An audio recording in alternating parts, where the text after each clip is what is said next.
Chores. Oh, does that strike fear into your heart? Or maybe you're completely OCD and you love it?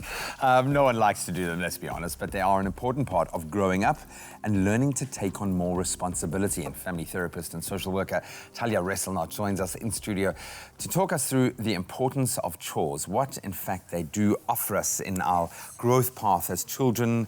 I still do chores. It's a part of I realize my family, we express ourselves emotionally through chores. I've been grew up in that kind of household. So there are definitely things attached to chores that are very positive, as much as we have a negative connotation. Yeah.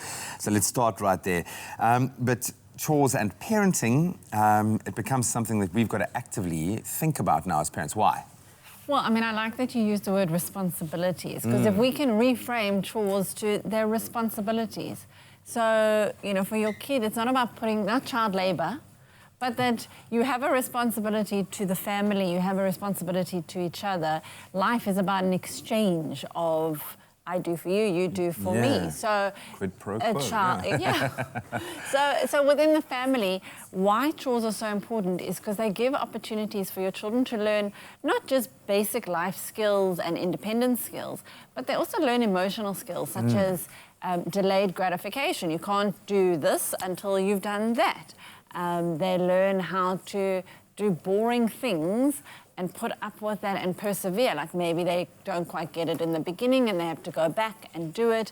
So that's a good skill. A sense of accomplishment. A sense of accomplishment. You can give them praise and a sense of belonging. If you think about it, you know, that's how we feel connected to others. I do for you and I feel we're connected. Well, I think, you realize this more and more as you grow up, and especially once you've had kids, funny enough, that your sense of responsibility is often very closely tied to your sense of self-worth on a deep, very authentic level. Yes, and chores and responsibilities give children an opportunity to increase their self-worth, because if I now go and do something and I master that, I feel good inside, and it's like, actually, I can do something.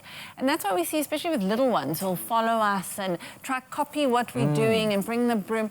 They want to feel good about themselves. So actually that responsibility helps with that development. When do we start introducing chores? Obviously, they're a little bit useless as toddlers. They're not really helpful, but you want to start the thought process behind the chores and having their little mini cooking things and mini cleaning things. But what is the right age?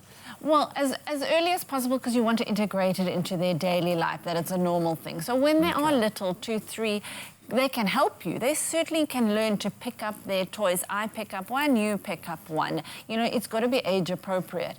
But start young. If you haven't started already, it's not too late, you know, get that going.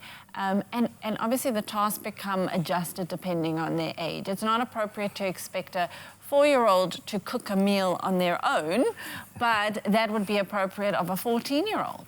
That being said, can the older child have a say in what chores they do? At what point does it become a dual kind of commitment or choice? Well, I think wherever it allows, I like that idea that we sit down and we say, look, these are the chores that have got to be done. What are you good at? What are you good at? What do you think? Okay, pick 2 that you want to do, and I'm sorry, these are the 2 that are also no one wants to do. So, you know, we divide it up equally. You are strong enough to do this. You're the only one strong enough to take out the rubbish. You take out the rubbish. Don't expect your kids to be thrilled about the idea, though. Yeah. That's, you know, what I tell parents with responsibilities and chores. They're not going to volunteer necessarily like, yes, let me take out the rubbish. But at the same time, we've got to encourage them. Often now I find parents are too busy. Their lives are so busy that they actually don't want to put up with the nagging. So it's just easier for them and quicker to do it themselves. Or they're feeling like, oh, shame, I don't want to now add more stress to them and go the other way and don't expect them to do any chores. You're actually doing them a disservice. Okay, fantastic. Stick around. We're going to talk more about chores, doing chores and what it can add to your child's life. It's my feel-good breakfast show. Yes, indeed. I know it's nice to steer your child towards useful chores that actually benefit you, but we are talking about it in the context of chores that benefit them, benefit the household, help them develop a sense of responsibility. And earlier in the show, we spoke about those emotional benefits for children when doing chores as well. We're continuing the conversation with our family therapist and social worker and friend, Talya Ressel, to find out more about how parents can make chores a positive learning experience and sometimes quite fun. If I think back, like, doing the pool thing was like picking up leaves off the pool surface, and it actually became like a computer game, rudimental computer, but it was just, there were things tied to it that I do have very positive memories of. Not always, but I think from a parent's perspective, we don't want to just be, like you say, child labour, putting our child to work. We want them to have a healthy experience. How can we introduce chores in a healthy way? I know you were saying you can start really young, but when we really want it to get fundamental, we want the child to do something that's useful, an actual chore that we benefit from in the household. How do we turn that into a healthy, or do we do that in a healthy way? Well, I mean, I think start young, but start alongside them. Be with the child. And it might take longer than it would take for you to just do it on your own, but that's fostering your relationship with the child. It's using it as an opportunity to bond.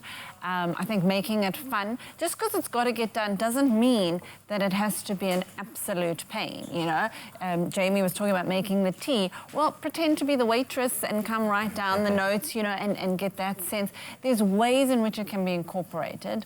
I think for parents to also know, there also needs to be a consequence, obviously, that we can chat about if you don't do the chores. So it's not about, only if the child wants to. It's also healthy for their work ethic to know, you've got to do it. And sometimes there's things that we don't want to do in life, but we've got to suck it up and do it. And this is that learning period for the child. Sounds like we've got to let go of a lot of our baggage, our negative connotations to do with chores, because when going through that process with your child, you need to get excited about doing it with them, and it could actually turn it into a very positive thing, a bonding experience, something fun. I love the way Jack loves to copy and do things and wants to get involved, and it can be some of the most fun activities is getting down to chores. It sounds ridiculous. Can you give us maybe some correlation, some chores for the respective age groups? Some age-appropriate chores? Okay. So sort of the toddler to preschool age, I would encourage you, let them help you. Like they want to bring their little broom and they want to help lay the table so you can pass them the things. They can help with packing their toys away. Little things, taking care of their room, taking care of themselves. So get them to brush their hair as well. Those are chores. Then when we've got school-age kids, now you can start to pull back a little bit. So now they can take responsibility for laying the table. You don't actually have to assist with that. Give them more responsibility. Exactly. Look, you're trying to get your child from a nothing blob of a baby to an independent living adult. Okay, it's not going to happen without phasing in and pulling yourself out more and letting them learn independent living skills. So when you're teaching them a chore, you're teaching them a life lesson. Okay, I love that. Maybe you can just elaborate a little bit more, because I'm thinking that's great in a household where your child listens to you. Yeah. When you talk about consequence, how do you deal with that phase of the negotiation breaking down? So, like I said, children will most likely moan. Okay, they're going to not want to do these tasks a lot of the time, but parents do need to explain with a consequence that you explain beforehand. Look, this is what needs to be done. I do stuff for you in the house, so if you're not assisting me, that gives me less time to assist you. It's cause and effect. Parents can decide, maybe we're not going to allow screen time, or you're not going to, to go out with your friends. That there's a consequence to not pulling your weight, because that's how the real world works.